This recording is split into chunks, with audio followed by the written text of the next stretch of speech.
Hey, how's everybody doing? My name's Dennis Riley, and this is the FCS Estimate Workshop presented by Rooftop University. Check out Rooftop University at rooftopuniversity.com. So let's get into things. We've got a big agenda for you and a lot to cover, including 7 different chapters on getting the most out of the FCS Estimate system. Starting off, Chapter 1, we're going to show you a quick FCS Estimate demo. We're going to be moving kind of fast here, but we want to give you a good feel for what to expect after you have the system set up correctly. So let's go ahead and take a look.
All right, so pretty impressive, huh?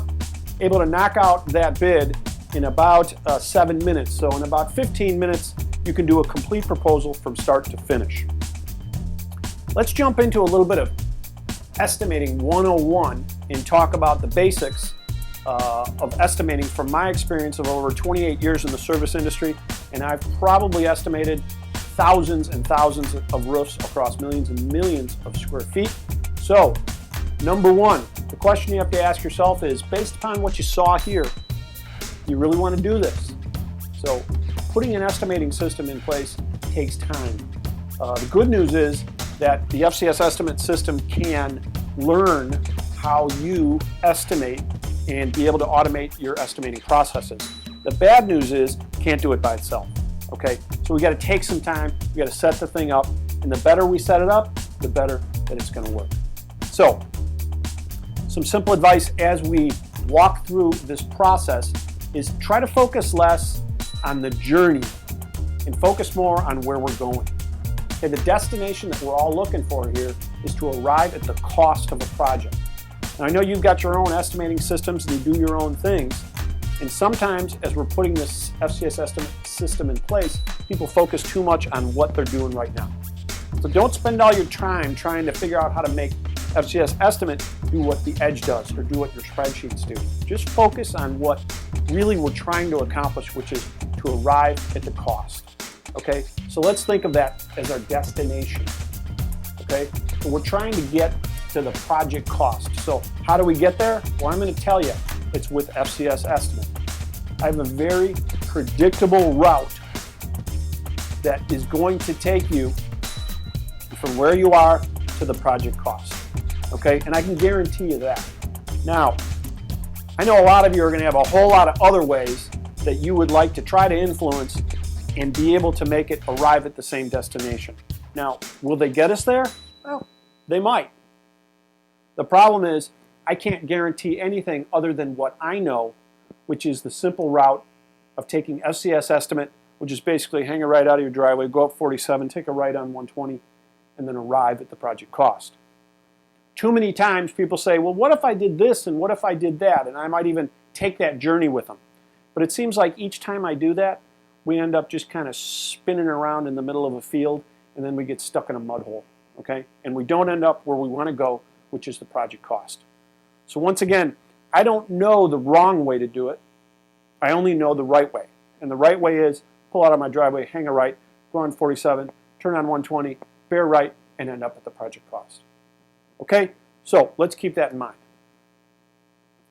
With that, before we get started with anything, let's talk about where do estimators spend most of their time. Now, when I first started estimating, and for years, I used to spend most of my time on the details, the flashing, penetrations.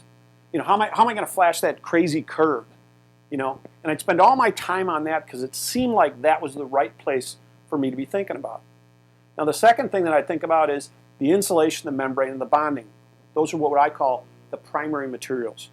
So the primary materials are the most expensive materials of the project. So of course you better spend some time there.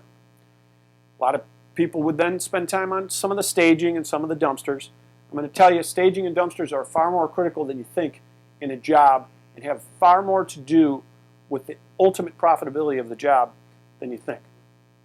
And then finally, I think about labor costs. And I would kind of use the system, and my spreadsheet would tell me how many hours and all that good stuff. Okay, so that's how most estimators spend their time. Well, I'm going to tell you, after years and years of estimating, where estimators should spend the most of their time. Number one is labor. Guys, labor is king. It is the largest component in most of your projects, other than maybe some new construction jobs. Labor is the biggest variable. It's the thing that you have the greatest control over.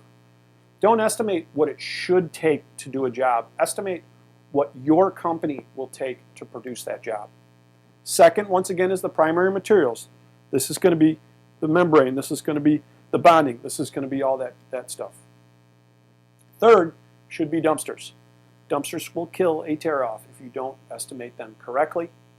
And then finally, that thing that you thought was so important, which is the penetrations and the fasteners and the fastening pattern and all of those materials that go with it, they represent less than 10% of the materials in a job.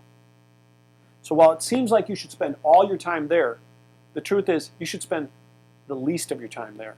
And you should just focus on covering your costs, because understand that if you have a 10% close rate, 90% of the estimates that you do are going to end up in the garbage. Even if you have a 35% or 40% close rate, 60% of the bids that you do are going to end up in the garbage.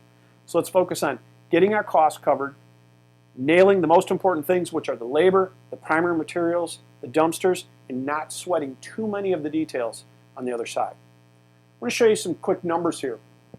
This is what a job looks like when it's on budget.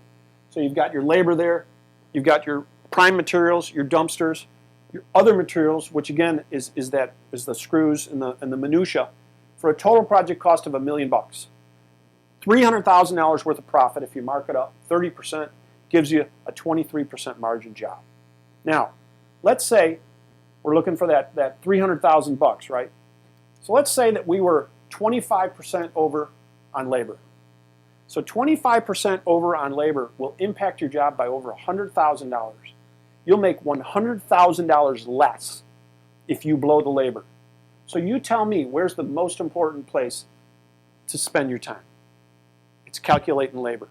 But you may still fight me. You go, no, but there's a lot of stuff. There's a lot of screws. There's a lot of drains. I got all these other parts.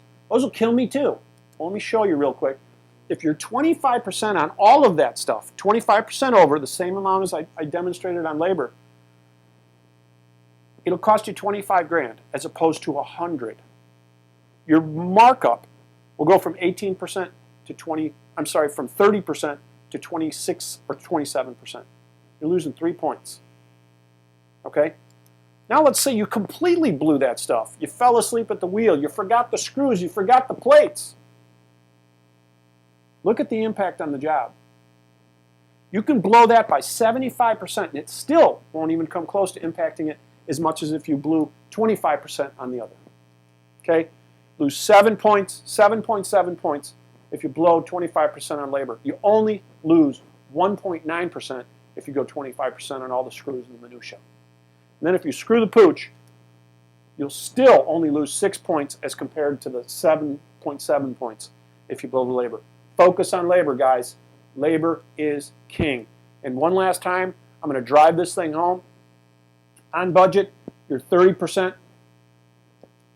Blow the labor by 25%, it's 18.2. Blow the other by 25%, you're still at a 27% markup. And if you completely screw the pooch, you're still at a 20.9% markup, which is better than 25% blown on labor. Okay? So I know I'm getting a little complicated here, but I'm trying to drive home a point. Think about the right things. All right. So that's pretty easy, right? So that was all of chapter 1. We made it through it. I don't know what time it is, but I think we're doing pretty good.